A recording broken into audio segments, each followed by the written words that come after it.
How about yourself? Good, alhamdulillah, surviving. Okay, so let's start right away with our lecture. Let me open my OneNote.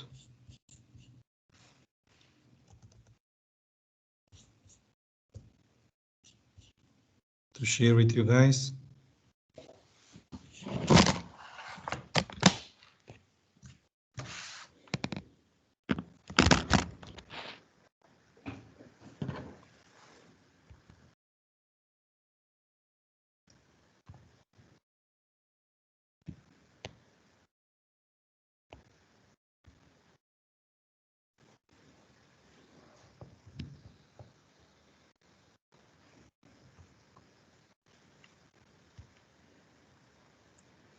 Can you see my screen, guys? Yes, we can. All right, so let's start. So we introduced the signals and systems. Now let's continue with some operations. Before that, let me adjust my pen. Okay, so similar like a calculus and linear algebra and so on, we have some special operation in signals and system literature that I'm going to introduce you guys. So some useful signal operations.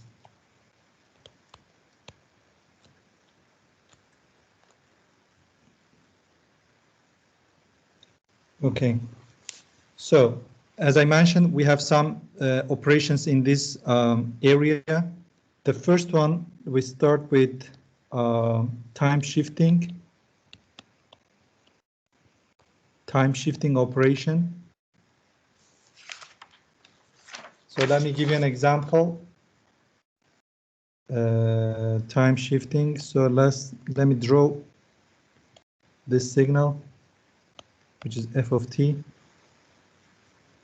and t to 0.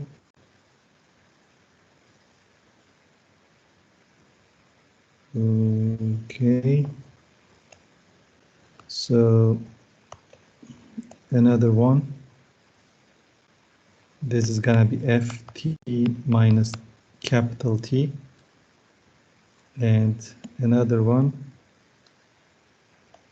is gonna be ft plus capital T. Okay.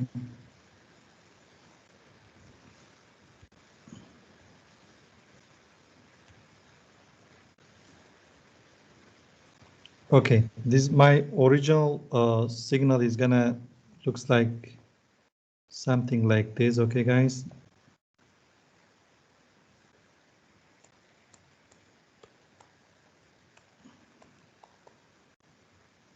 If I shift this in time to the right by amount of capital T, this amount, then I denote this by ft minus capital T. If I shift this in time to the left by capital of T, then I denote this signal as a ft plus capital T.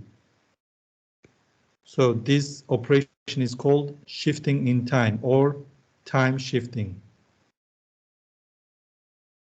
Okay, the second operations is called time scaling. Time scaling. We're going to scale the signal in time. Hocam, sorry, can I ask something? Yes, go ahead. When it is ft minus t, should it move to the left or to the right? Because it's decreasing on the x-axis, I feel. No, this opposite in what you think. So if you shift to the right, it's minus t. If you shift to the left, it's called minus, plus t. Okay, certainly. Actually, this means minus t, if you want to go to the detail, okay? Okay. To answer your question. Okay, the second operation that we used commonly is called time scaling. Time scaling. So means we are going to scale the signal in time. Let me give you another example. So this is my original signal, f of t. And let me draw another one. And then draw the last one.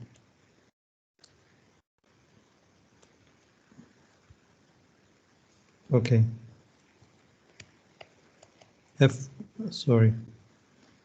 Need to, and then f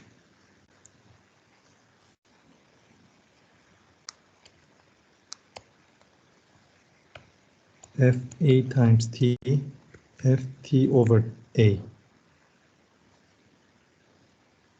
First, let me write down the original signal by drawing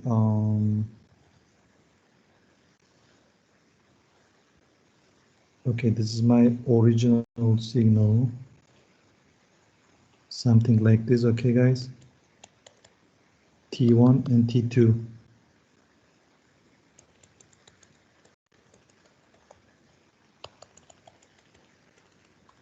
Okay. So if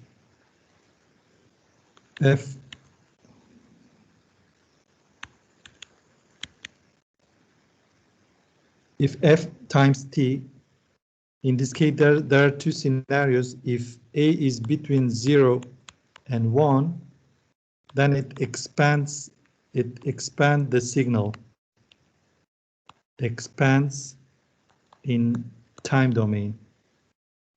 If a is greater than 1, then is compress the signal in time. So let's say, as an example, let's assume that a is equal to 2.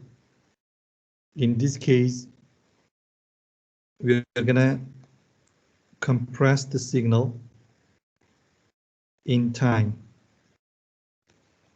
by factor of 2.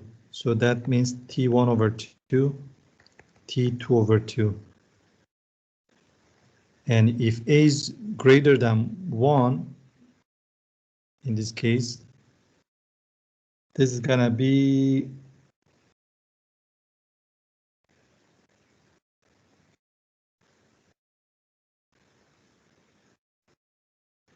we're gonna expand in time, which is gonna be, looks like something like this: 2 times T1 and 2 times T2. So this is called expansion in time. The other one is called compression in time. So we scale the signal in time depending on the value of A. So when we divide it, we expand it, right? Exactly. But eventually it's up to this formula, okay? This one. Okay, this is your base. If A is between 0 and 1, then you expand. If A is greater than 1, then you compress. Okay? Okay, sir, thank you. The third operation is called time reversal, but there are many operations in this literature, but we're going to just see the most common one.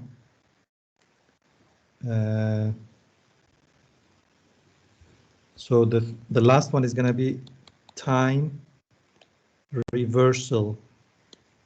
What does it mean? You have a signal you want to reverse in time. How do we do that? Let me give you an example. Okay. This is called step function, f of t.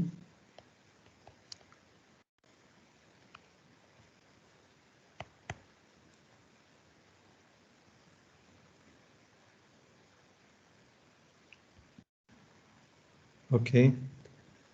The reverse of this signal is gonna be f, we don't denote by minus t, okay? Minus t. So let's give an example.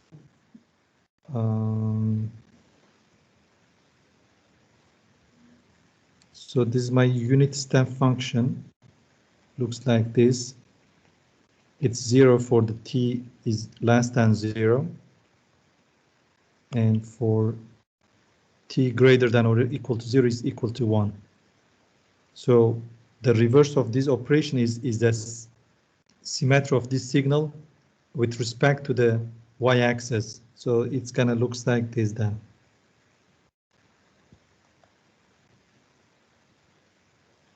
Okay, this is the reverse of this signal in time.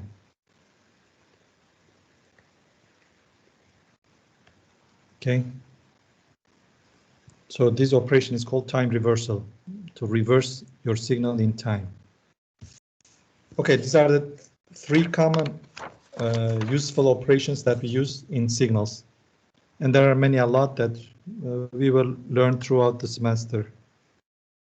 Okay, so the next one is the some useful signal models. We have some signal model that we use a lot. Now I'm going to show you these useful signal models. Useful, let's call it some useful signal models. Okay. And the first one is called a unit step function.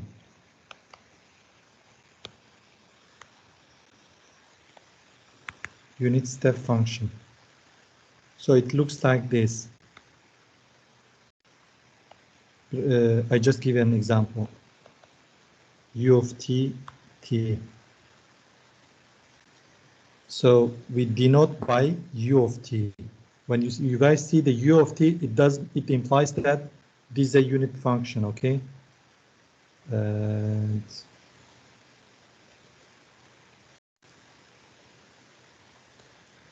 let me give you the definition of this signal model. So it defined as u of t is equal to is 1 when the t is greater than or equal to 0. Otherwise, which is t less than 0 is equal to 0. This is the definition of unit step function, okay? The second useful, the popular signal model that we use is called delta function, or some people, they call it impulse function. Have you guys heard about this? Impulse function.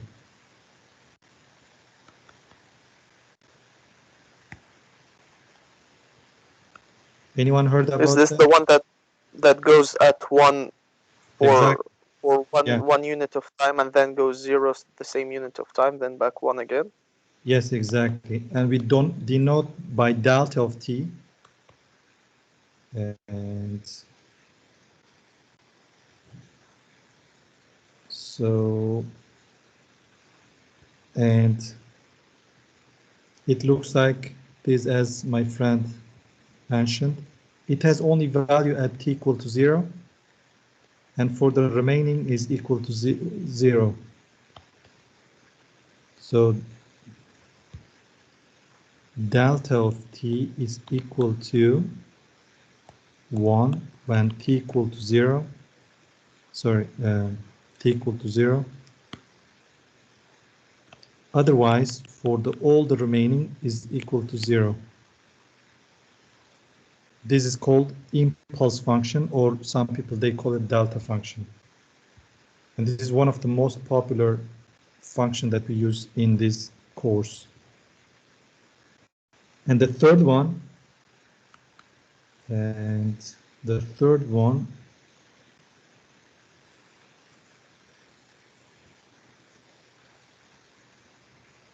It's called exponential. You guys know this function very well, right? Exponential function.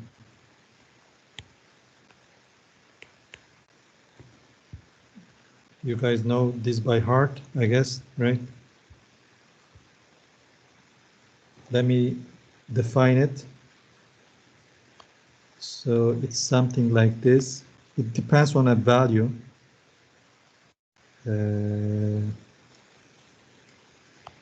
Exponential of sigma t, let's call it, and this is t,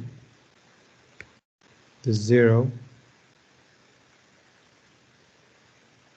Depends on the value. It can take a different shape, like this.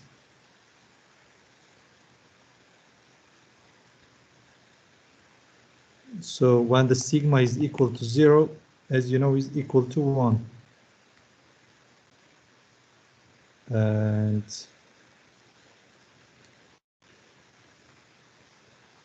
when the sigma is greater than 0, exponential is increasing, like this. When the sigma is greater than 0. And the sigma is less than 0,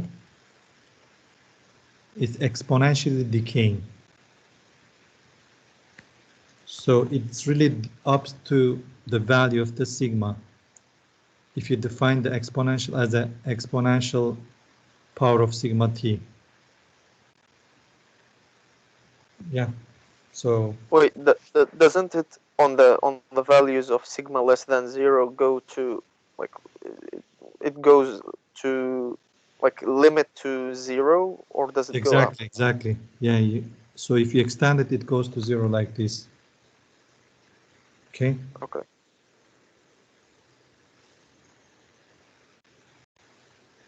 All right, so these are the most popular. Of course, we use some others, but these are the most common that you're gonna came across throughout the semester, okay?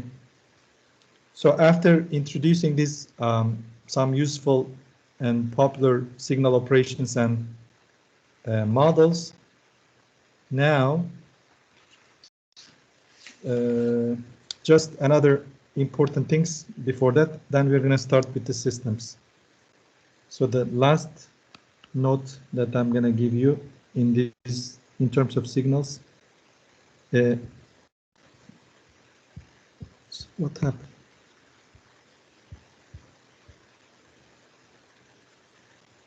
Okay, call even and odd function.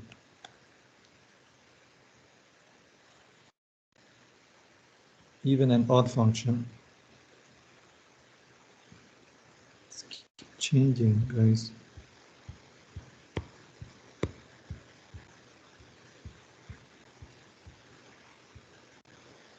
Okay.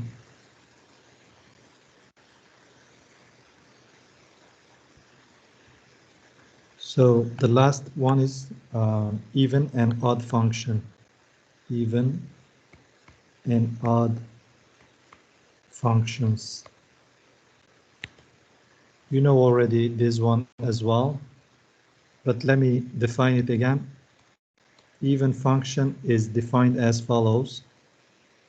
F e of t is equal to f even minus t. If a function satisfies this condition, is called even function. Odd function, remember guys, if f of t is equal to minus t, this is the condition for the odd function. So what is useful in our case is because every signal in the engineering can be expressed in terms of even and odd signals as follows, okay? F of t is equal to 1 over 2 f of t plus f minus of t plus 1 over 2 ft minus f minus t. This is the even part, and this is the odd part. So this kind of an expansion that you can write down any signal in terms of even as well as and the odd function. So we may use this equation later on. Okay. All right. So we are done with the signals. Now let's learn some of the fundamentals of the systems.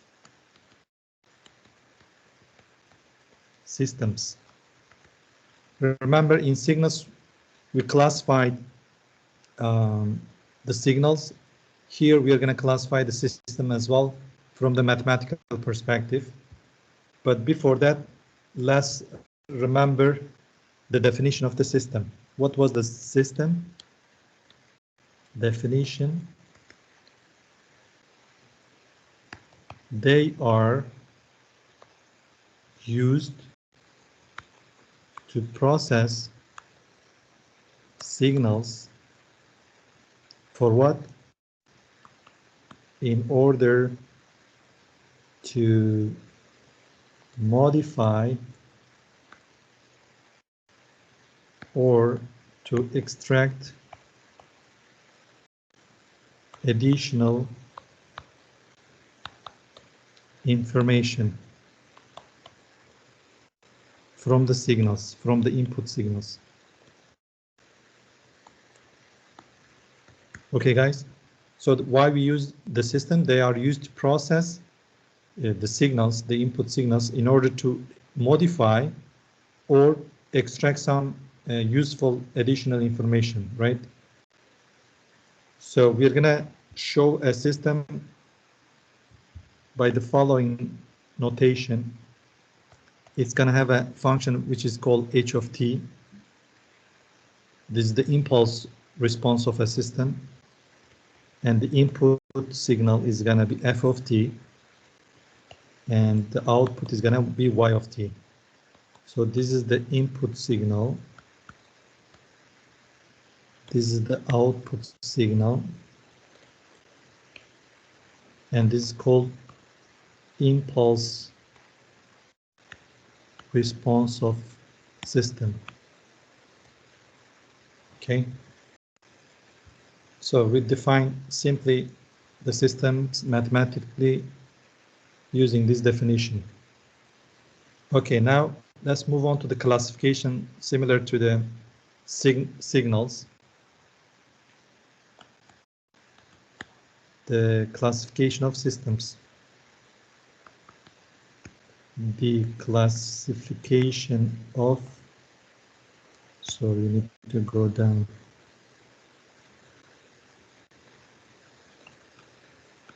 (1.7) the classification of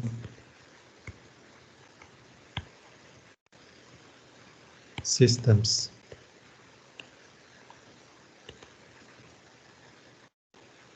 Okay, the first classification is going to be linear or non-linear systems. 1.7. Linear versus non-linear systems.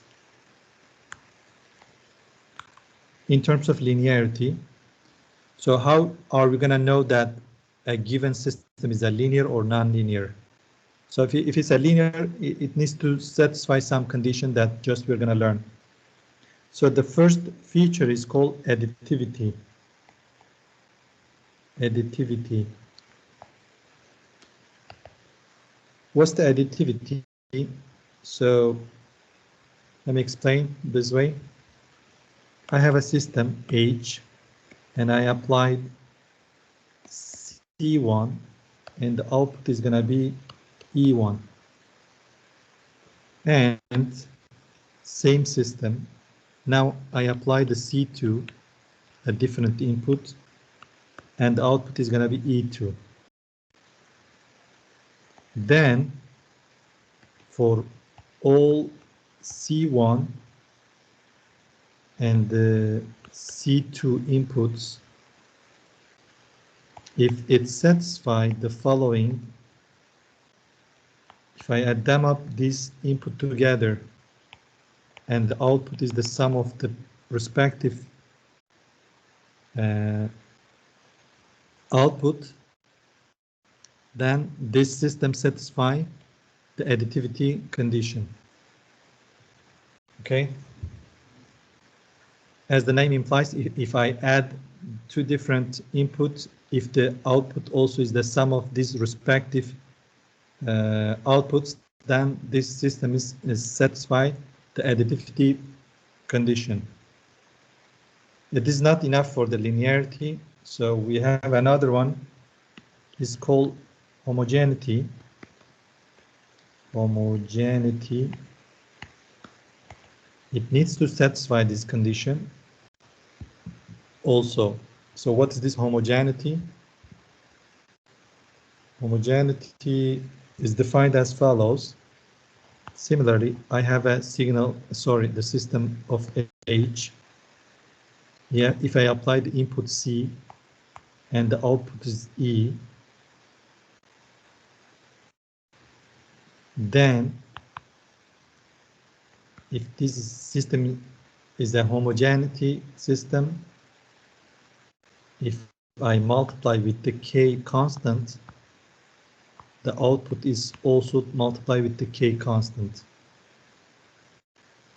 And this system satisfies the homogeneity. And the last one is the superposition.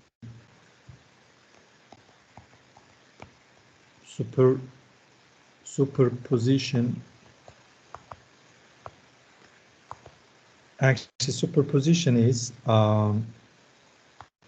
equal to the additivity plus homogeneity. So let me explain this one as well. So if I have a system of H1, I apply C1, the output is E1, and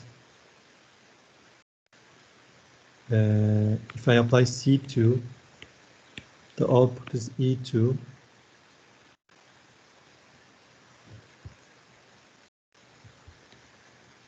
then for all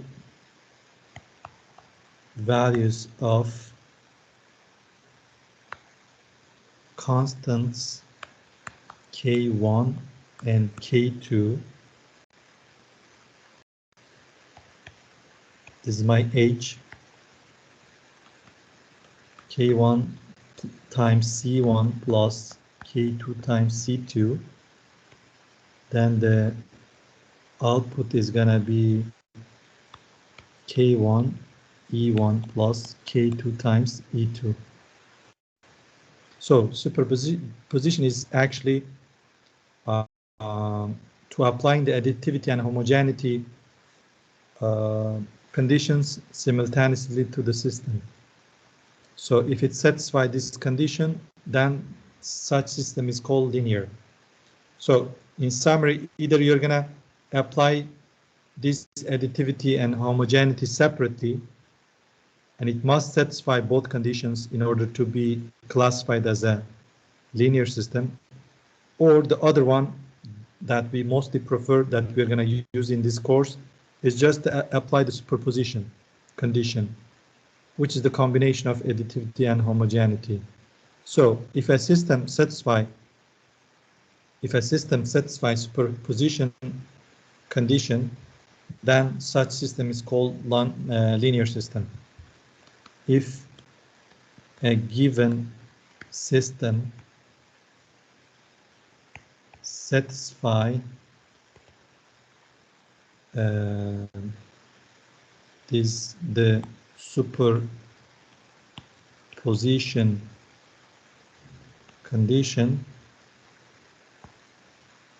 then it is a linear system.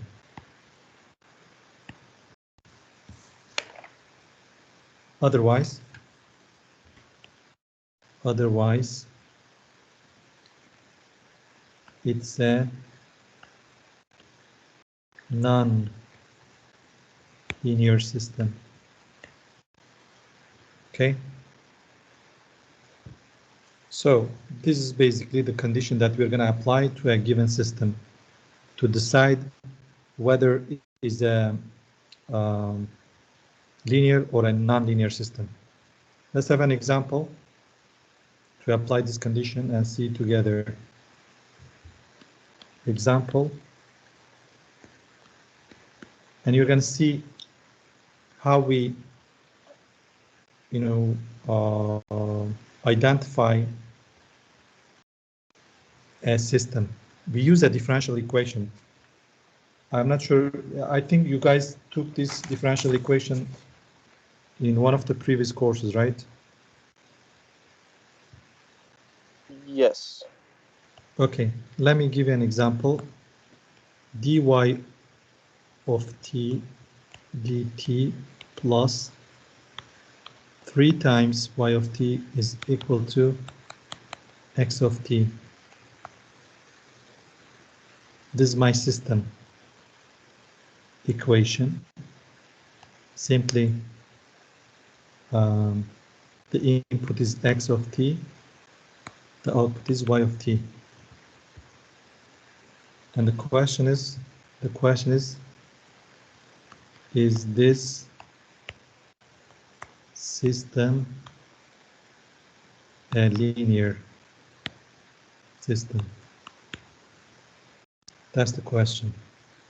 My input is x of t and my output is y of t. And my impulse response or the system characteristics is given by this differential equation. So it's kind of modify my signal according to this. So the question is, this system is a linear or not? Okay, what we are gonna do, guys, solution. Of course, we're gonna apply the superposition condition. Okay, let's apply together. So according to the superposition condition, this is my h of t, and if I apply input of x1 of t, the output is gonna be y1 of t, right, guys? Then if I change the input to be x2 of t, the output is gonna be y2 of t. So this means that in terms of differential equation, if I apply the superposition, is dy1 dt plus 3 times y1 of t is equal to x1 of t. Similarly, the equation of this new system with the new input and output, it's going to be dy2 with respect to dt plus 3 times y2 of t is equal to x2 of t. So according to the superposition, I need to multiply the first one with the K1 constant and the second condition system with the K2, and then I'm going to add them up. So if I add them up, and you're going to see the result is going to looks like as follows: d over dt K1 y1 of t plus K2 y2 of t plus 3 times K1 y1 of t plus K2 y of t2 is equal to k1 x1 of t k2 times x2 of t. So that's the result. How we're going to interpret this? Let's interpret together and to make a decision whether it's a linear or non-linear. So this is my new output. Let's call it y prime.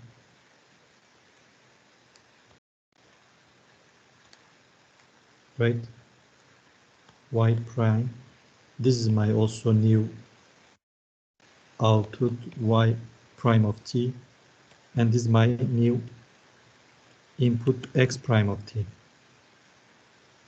So it simply looks like something d over dt y prime plus 3 times y prime and equal to x prime t, right?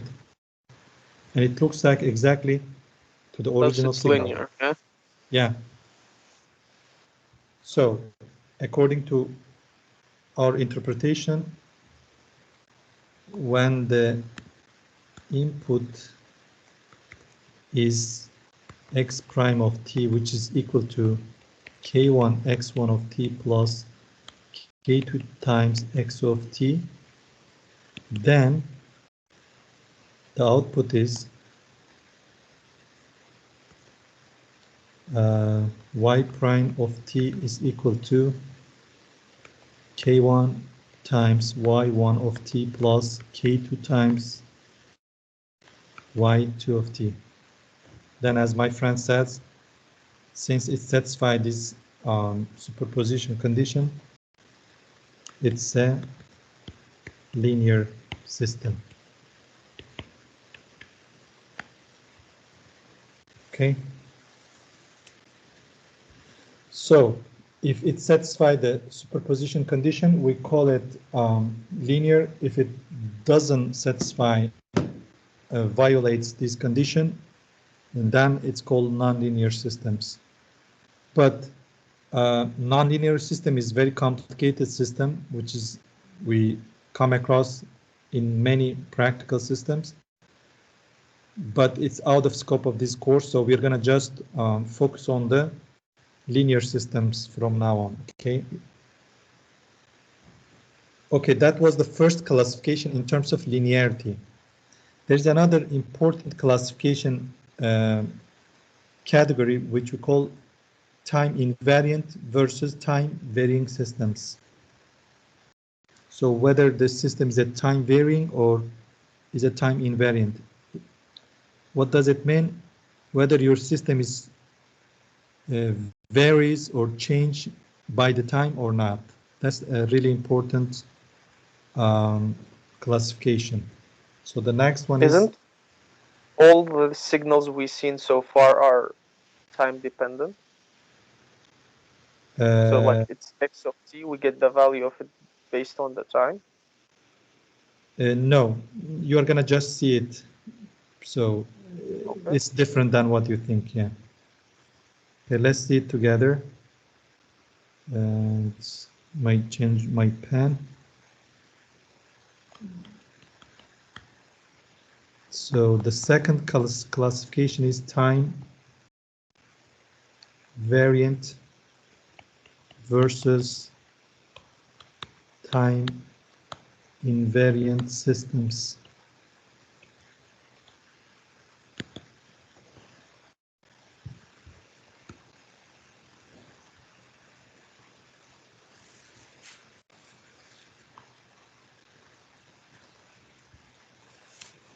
Okay.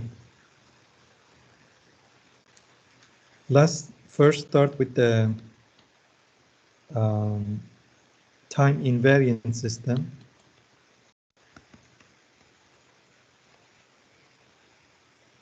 Time invariant systems. Okay. By the definition, systems whose parameters do not change with time are called time invariant systems. So, according to the definition, the systems whose parameters do not change with time are called time invariant systems. So the question is, what are the system parameters, right? So in order to answer this question, we need to define a generic system equation. I just previously introduced, guys. So we characterize the system using the differential equation. So example, and this is a generic one.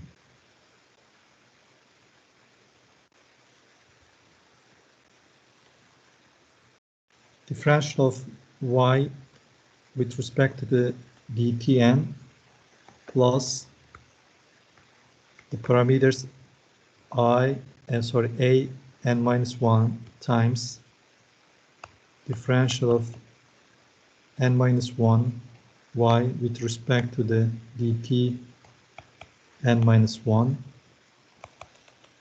blah blah a0 times y is equal to, so we have the other side, which is bm times differential of m f with respect to the dtm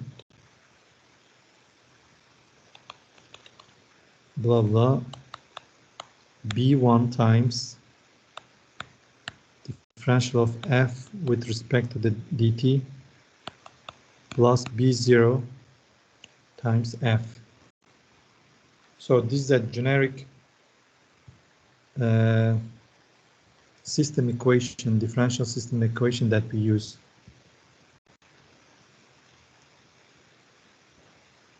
Okay, let me put in a frame. This is the first time that I introduce you guys a generic, and let me put here. So according to the definition, it says that the system whose parameters, in other words, so these are the parameters bm, b1, b0, and so on.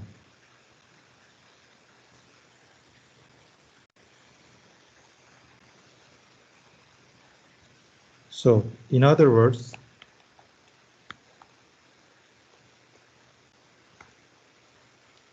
if system parameters, which are AI and BI in this case, are constants,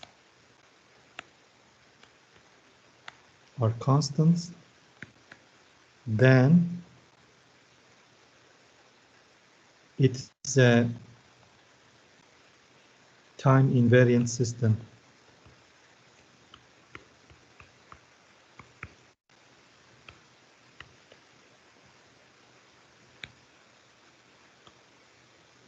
So the system parameters are A, I, and BI. In this case, A is from 0 up to 0, 1, up to N or M, right? In this case. So that means A0, A1, up to AN minus 1 and AN. And BI is from B0, B1 up to BM. If these parameters are constants, in other words, if they are not function of t, time, then such system is not gonna change by the time. So that's why we call such system as a time invariant system. Is it clear? The definition? Yes, it's clear.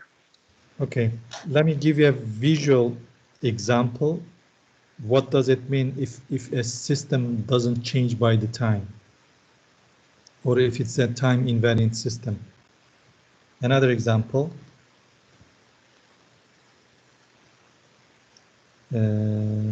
Another example. Let me do it here.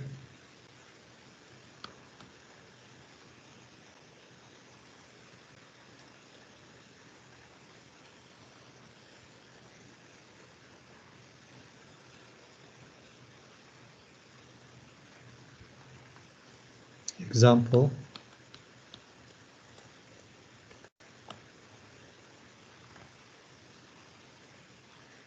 If the input is delayed by t second,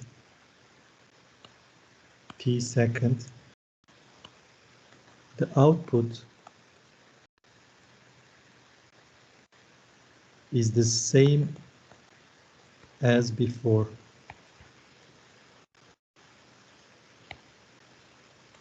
but is delayed by t seconds. Okay, if a system is time invariant and I apply the input, if the input is delayed by the t second, the output, the shape of the output is same but delayed with the same amount. So such system is called time invariant system. Let me give you an example. Draw it. Wait, can I ask a question about this example? Is this like a repeater, or like a shifter? Yeah, we call it delay shift delay. Yeah, exactly. Okay, I see. So in the FPGA processor, or is it in microprocessor or DSP processor? And okay, let me give you an example. So this is my input, original input. I apply it to a system, h of t, which is time invariant. And the output is gonna be, looks like this, my original input f of t. And the output is gonna be y of t. If I delay by t, the input,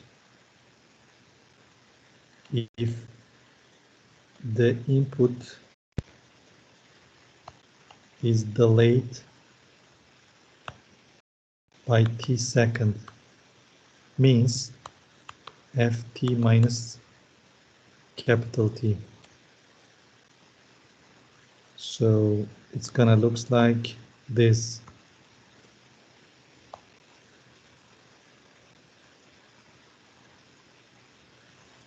And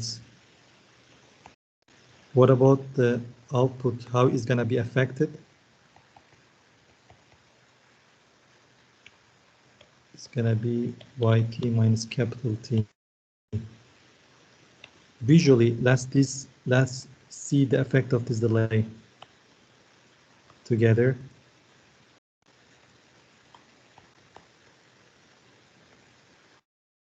And this is yt minus capital T. All right, so all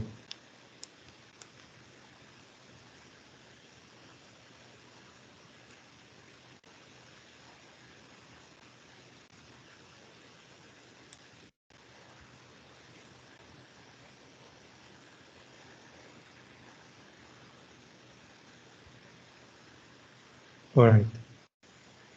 So this is my original signal. Let's assume my input at 0, 0, 0, 0. If I apply this input to this system, let's assume that the output is gonna looks like something like with 2 peaks, okay? The output.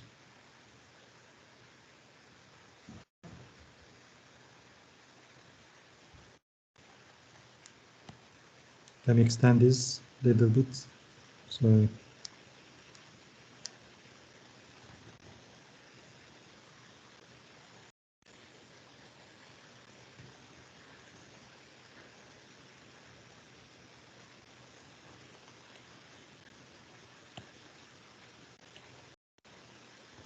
Okay.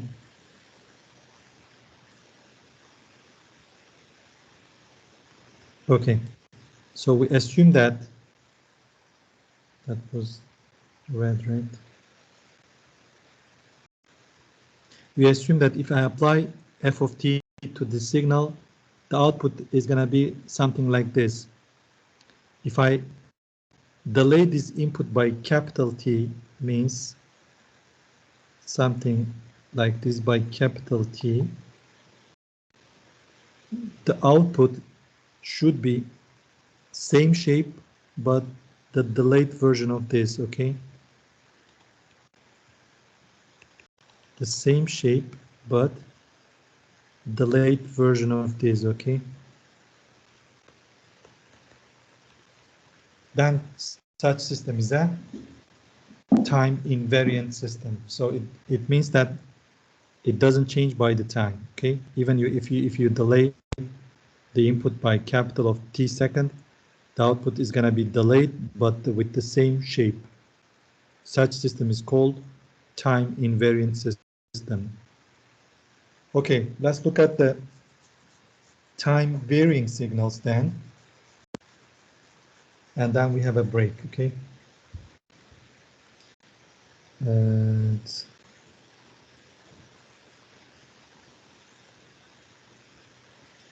the second one is on time varying signals, right? Sorry, systems. B, time varying systems. Let's define together if the system parameters AI of t and BI of t,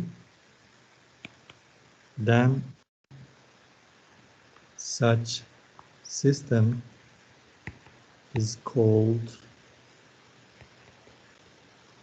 time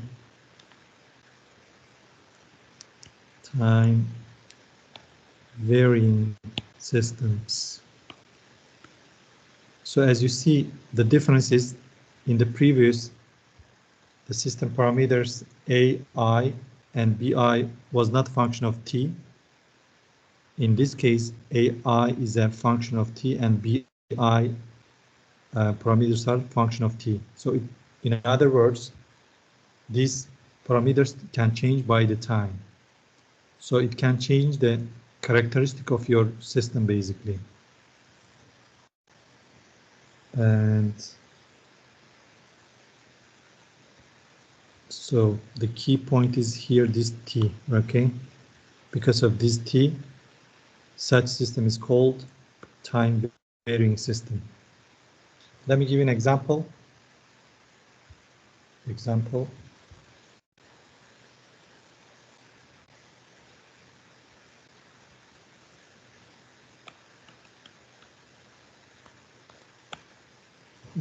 You guys took some, I guess, circuit courses in the past, right? And example is... Yes, we have. So this LR circuit is a famous LR circuit.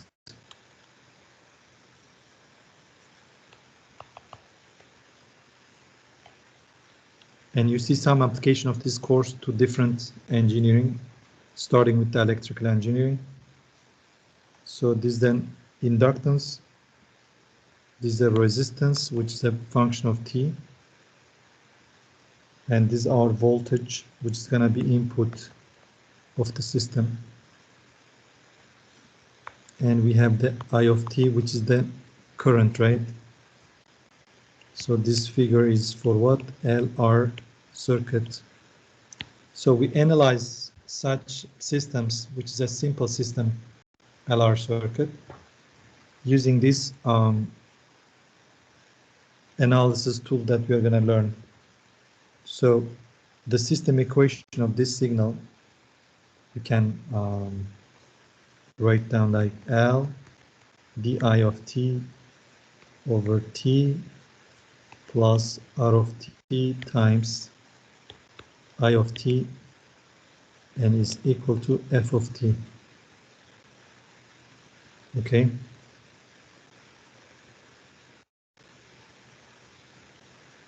So in this case, in this system, the input is f of t, and one of the output is I of t in this case, and it's gonna connect this input to the output using this equation. And in this case, there are two system parameters. One of them is the L, which is constant, not function of time. The other one is R of t, is a function of time. So if at least one of them is a function of time, because it's a function of time, then this is a time varying system. So in other words, it's going to change by the time because of the resistance. Resistor is a function of time. So that's an example for time varying systems. But in summary, in this course, according to this introduction, we are going to consider only which systems? Linear time and invariant. Exactly, time invariant. So we call it LTI, linear LTI system only.